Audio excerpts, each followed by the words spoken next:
தமிழ் கதைகள், பழமொழி கதைகள். அரண்டவன்கண்ணுக்கு இருண்டதெல்லாம் பேய். ராயன்பட்டு என்ற சிறிய கிராமத்தில் முரளி, ராமன், குமார், வைத்தி ஆகிய 4 நண்பர்கள் வசித்து வந்தனர்.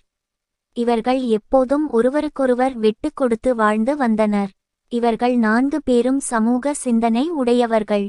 அதே ஊரைச் சேர்ந்த ரமேஷ் என்பவன் குதர்க்கவாதிகாவும், யார் எதை சொன்னாலும் எதிர்வாதம் செய்து கொண்டு இருப்பான்.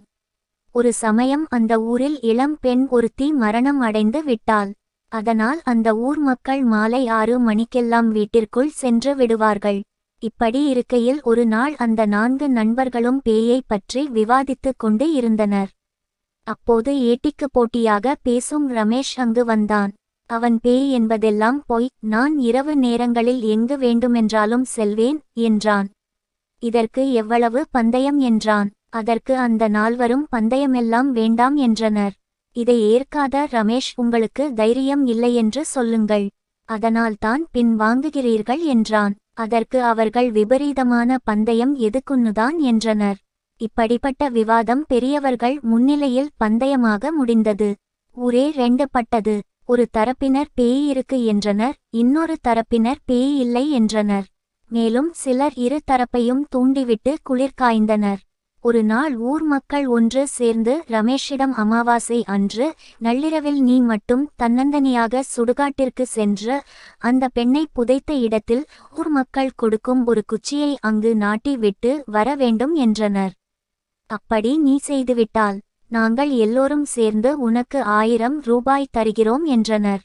அவனும் அதற்கு ஒப்புக்கொண்டான். அந்த நாளும் வந்தது. நள்ளிரவில் ரமேஷ் ஒரு போர்வையை போர்த்திக் கொண்டு ஊர் கொடுத்த குச்சியை கையில் வாங்கிக் கொண்டு தனியாக சென்றான். அவனும் தனியாக சென்று கொண்டு அவர்கள் சொன்ன இடத்தில் அந்த குச்சியை எடுத்து அந்த பெண்ணை புதைத்த இடத்தில் வைத்து அடித்தான். அவன் மனம் திக் திக் என அடித்து கொண்டது. ஏதோ இனம் புரியாத பயம் அவன் மனதில் எழுந்தது. மனதை திடப்படுத்திக் கொண்டு மீண்டும் ஊர் செல்ல திரும்பினான். யாரோ அவனை பிடித்தெழுப்பது போல் உணர்ந்தான். பயத்தில் ஐயோ என சப்தமிட்டு விழுந்தான். சென்றவனை காணவில்லையே என்று அஞ்சிய மக்கள் தீப்பந்தத்துடன் புறப்பட்டனர். ஆனால் அங்கே சென்று பார்த்தால் ரமேஷ் மயங்கி கிடந்தான். அவன் அடித்திருந்த குச்சியில் போர்வையும் சேர்த்திருந்ததை அவன் கவனிக்கவில்லை. மயங்கி விழுந்திருந்த ரமேஷை பார்த்த ஊர் மக்கள் அவன் முகத்தில் தண்ணீரை தெளித்து எழுப்பினர். அந்த சம்பவத்திற்கு பிறகு ரமேஷ் ஏட்டிக்கு போட்டியாக யாரிடமும் பேசுவதும் இல்லை, சொல்வதும் இல்லை. அதன் பிறகு அவனும் நல்லவனாகவும் மாறிவிட்டான்.